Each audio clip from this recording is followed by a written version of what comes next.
increasingly, especially since Copenhagen, I really cannot understand the language or the kinds of, even the commentaries on the language on climate change negotiations. They become so arcane and so complex. I believe there are 4 tracks now and all sorts of things going on in each of those tracks, and we don't know whether the Americans are in some tracks or not in others, and all of that stuff.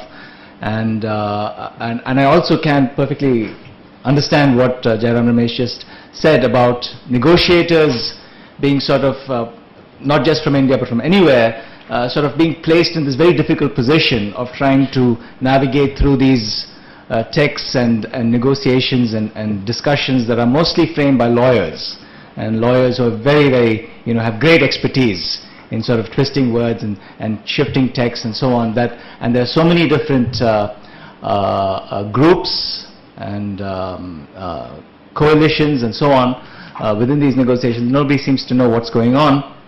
And so to take a hard stance, as hard stand like India has taken over the last several years, this seems the sort of the simplest and most straightforward route to take. So it seems, especially as governments change and so on, apparently I can understand how, governments' positions tend to get ossified along well-trodden routes. Nevertheless, I think, notwithstanding the sort of the extraordinarily complex domain that climate change presents, in terms of the physics of climate change, the impacts, the science and impacts, the approaches that we have for reducing greenhouse gas emissions, and the huge challenges of development, adaptation and all that Jairam Ramesh also alluded to, I still believe that we can actually try and discern a set of ethical perspectives on climate change. And I'd like to group these ethical perspectives as being complicated by 3 sets of factors, 3 factors. I'm an academic, so I like to sort of group things in particular ways. Anyway, let me just try to bear with me as I go through this terminology a little bit, and then let's try and see whether there's something that, something of an Indian position that could emerge out of this. The first set of issues that complicates climate change is what I will call disproportionate accumulation. And I mean this in 2 senses. One is, over the past 150 years, when, humans first started mining carbon that was locked in reservoirs by and large under the surface of the earth, pulled it out, burnt it in engines, and produced anthropogenic carbon dioxide. That process started about 150 years ago with the Industrial Revolution, and it really accelerated in the 20th century. And that process has led to, the carbon dioxide levels that we have today. It's not carbon dioxide, we keep talking in this emissions language, but it's really concentrations of carbon dioxide in the atmosphere that are important in the science of climate change. Very important to understand, because carbon dioxide stays around in the atmosphere for really, literally tens of thousands, hundreds of thousands of years. About half the carbon dioxide that is emitted stays around for about 100 years or longer, and people have found out that 15% of, we still have carbon dioxide from 35,000 years ago. People say that's about 15% of what was released through some geologic process. So we know that carbon dioxide is a long-lived gas, and so that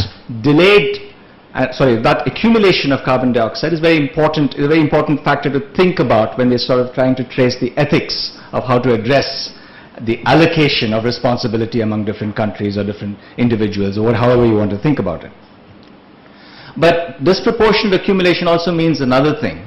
Because of the direct relationship between the burning of fossil fuels over the last 150 years and economic wealth creation, countries of the north, global north, have disproportionately accumulated much more wealth than the countries of the south. And you see that in emissions, annual emissions, but you also see it much more starkly if you look at the cumulative responsibilities. And there are lots of interesting data sets that one could explore to try and sort of track this relationship. So disproportionate accumulation is a sort of a fact of climate change, right? Both in terms of wealth and in terms of how much carbon dioxide they're responsible for in the atmosphere today. The second set of issues, complicating factors that actually have a direct relevance to the ethics of climate change, I think is what one should call unequal impacts.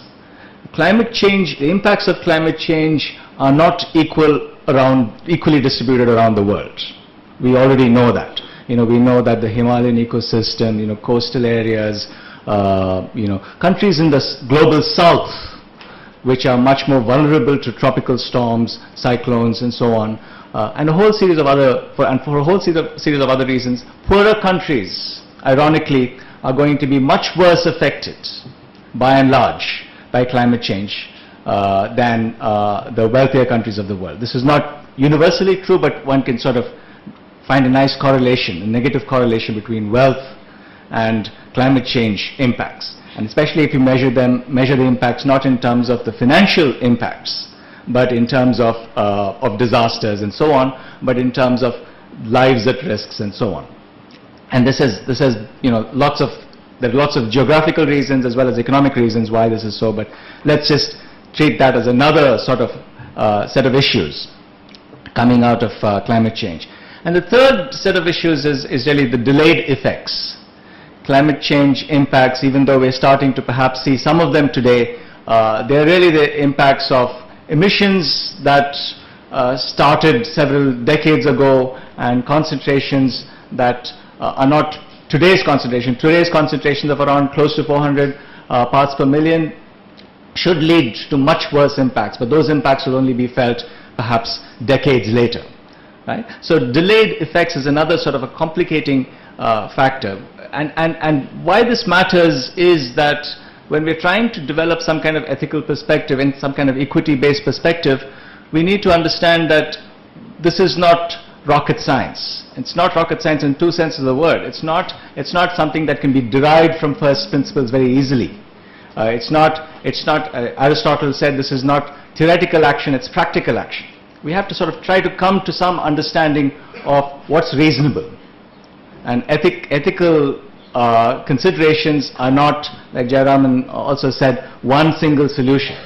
There's a sort of a cluster of solutions that one needs to think about and say that those are all equitable, those are all just solutions. And then one can also say these solutions on the other side are unjust.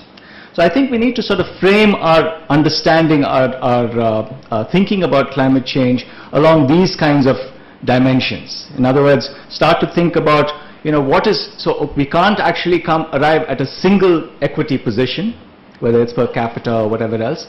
But at the same time, we have to take in mind that the complexity of climate change requires us to sort of collectively resolve and reason out a set of options that are actually reasonable, that are ethically viable, and so on. And I would propose that requires us to think about climate change in terms of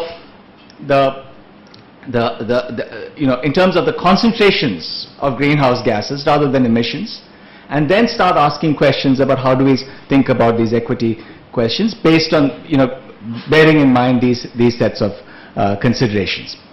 I want to set that aside for a moment, but I just want to say also that there's been a lot of careful thought given to these kinds of issues by political philosophers.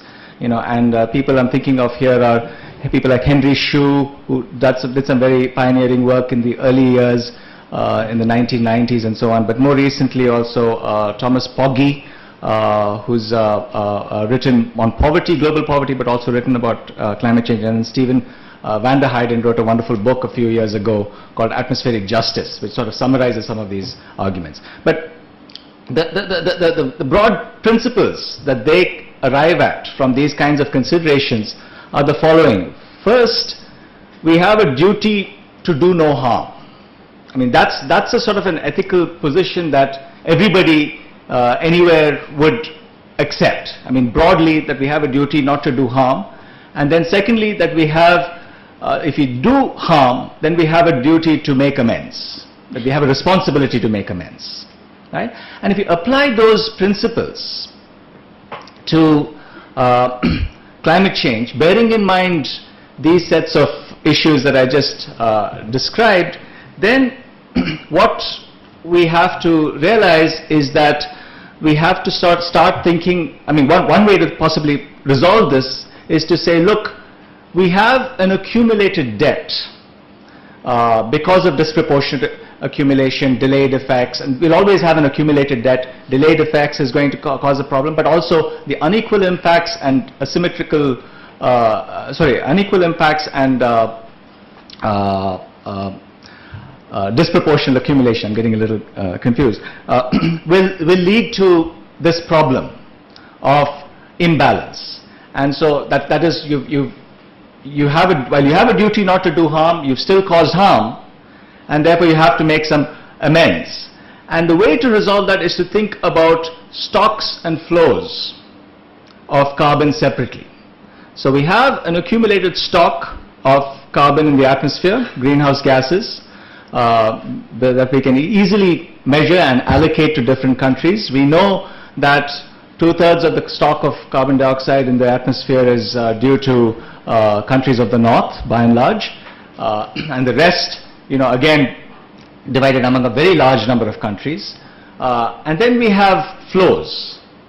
And as Jairam Ramesh said, of course, China is galloping in its emissions. The United States used to be a close second, now a sort of a moderate second. And India is a distant third or fourth, compared to where Russia might be, right?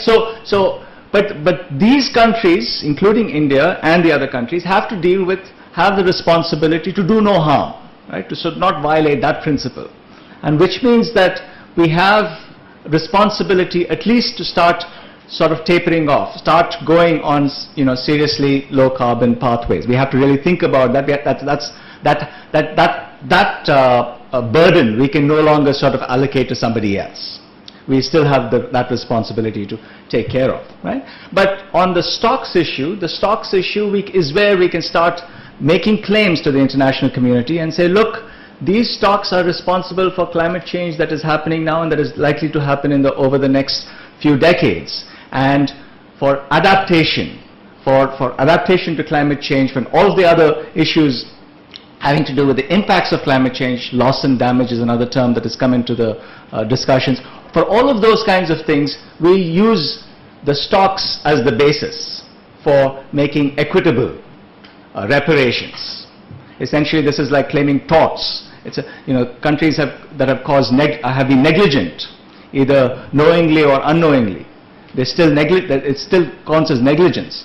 You can start making claims on the basis of the stocks. But as far as the flows are concerned, we are going to start behaving very responsibly. We are going to start making sincere efforts to turn around, particularly for the reasons Jairam also pointed out, that it's now very clear that if we want to develop at all, we must develop sustainably. We have no option. We have no choice but to develop sustainability, and that's well reflected in the 12th plan. Right? That mainstreaming sustainability is something that we really have to sort of take to heart very, very seriously. But that also means actually taking that domestically very, very, extremely seriously. In other words, we should make sure that we're not being inconsistent, that we don't allow technology lock-ins, institutional lock-ins to creep in. Right? That we don't on the one hand say, look, we're going to keep building so many coal plants, so much natural gas, keep building highways, we need so many roads and cars and automobiles and so on and so forth, but we'll still be sort of sustainable. That's not going to happen. It's a bit of a less than zero-sum game that we're in here, and we really have to be very careful about what kinds of lock-ins and lockouts we are sort of entering ourselves into. You just take what's happening with natural gas. It's really frightening in terms of the kinds of directions and the kinds of 20 years down the road or 50 years down the road, we're going to be in serious trouble if we're going to be so reliant on natural gas, right? So, and so on and so forth. So we really have to sort of think this through. And similarly, in terms of the kinds of trade agreements that we're signing, we really have to ask the question: are we, locking ourselves into unsustainable high carbon pathways by having these kinds of bilateral or multilateral trade agreements, and can we actually pull the international community to task and say, look, if you're really serious about climate change, you shouldn't be pushing all these kinds of unsustainable technologies on us, right? So really, I mean, mainstreaming sustainability domestically really means taking seriously our flows issue. But I think on the stocks issue, as I said, we do have some leeway. I didn't have too much else to say, except maybe I'll just make one or two points. Do you have time? Yeah, okay. One is, I think the NAPCC is really a wonderful starting point, because in a sense the National Action Plan on Climate Change, because the Prime Minister's vision as it was laid out really actually had many of these elements already built into it. The problem, of course, is, you know, how do you actually is that simply a piece of paper that we showed to the Americans and the Europeans, or was it really something that we felt a serious commitment to? And if we really felt a serious commitment to it, then really we need to start thinking about what are the kinds of strategies, how do we actually systematize our thinking about low carbon and inclusive growth. Right? And on this question of inclusivity, I'm really dismayed at the way in which that term is bandied about. Because if you're really serious about thinking about inclusivity in this country, first of all, we have to recognize two sets of issues. One is we are highly stratified socially, we're also highly stratified economically. Right? So that the top 5% of consumption in this country roughly corresponds to the consumption patterns of the average Russian, right? And that also constitutes about half the population of Russia. So, you know, the 5% on top are Russians in terms of, and they're the ones who are sort of actually talking about inclusivity and so on, not recognizing that, you know, there's another 95% that, you know, roughly in the bracket of Ghanaians or Cote d'Ivoirians, right, in terms of their patterns of consumption and livelihood, right? So inclusivity is actually a very large task for us to take. And if we want to take it seriously, then we really have to start thinking about what are those, how do we prioritize those? Kaushik Basu used to say that one measure of development is to look at the bottom 30% and to see how is their growth, economic development changing. And so maybe we need to sort of develop similar criteria in low carbon inclusive growth strategies, where we actually focus on the bottom 30%, see whether their energy service needs are being met, whether they're actually improving their livelihoods and so on, before we start saying, okay, no, we're actually cutting carbon in the process as well, right? So I think that's something that I'll have I'll have an opportunity to talk about a little more tomorrow in my presentation.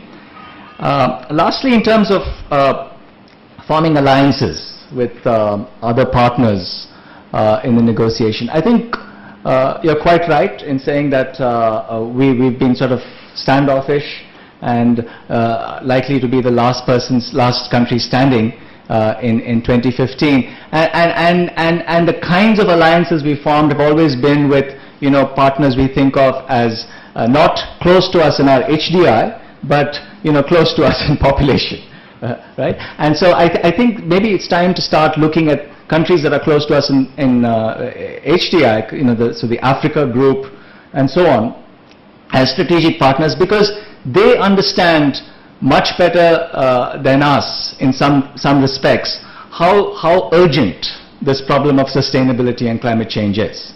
And so the demand in Copenhagen to not keep 2 degrees centigrade as the bar, but 1.5 degrees was not some whim. It's not based on some whim, but based on a very serious and urgent concern about the impacts of climate change that were already overtaking these countries. And India needs to recognize that it is in that same space, both in terms of its own development and in terms of the impacts of climate change as they are taking place in our country. I think I'll stop there and continue later.